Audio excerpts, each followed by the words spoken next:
Hacı Binber'in bir daha yaktı, bir daha bir temel olmuyor. Hacı Binber yat Hiç pay beyaz adamlardan Hayır, yaptım. ne bir dedi.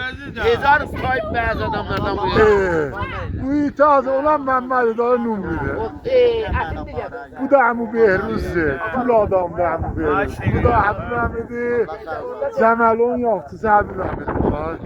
Yani inşallah o vefat izlese mahremsilikten birbirimiz biraz. Bu da kim bana?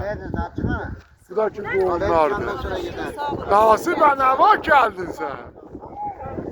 Yorum yazan nasıl? Selamet olasın.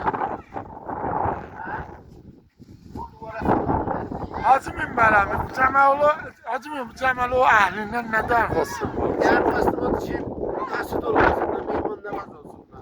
Ama gelin özünün evini türəyir, mərdiman müzakirə yoxdur, yaz da söylüsünlər. Bəli. Xərab yeri abad edirlər. Sağ ol. Hacı mənim, sən nə mənə? Elə həmin törə. Nə tordur? Sənin dərxasın nə mənə? Mən də dərxasım ki, inşallah bura abad olsun. Amma o tür evində bir iş yoxdur. Mən şoğruyam, mən şoğruyam. Nə də veririk sənə, ağayı.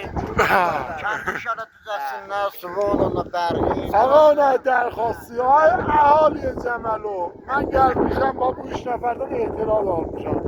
Xahişən Tehransılar ki gəlirlər bura, burada otururlar, elə bu Tehransılar buranı abad ediblər. Tehranlılar gəliblər buranın 2 dənə qabalan, Tehrancı gəlibdir, bir dənə maşın burada tapılar.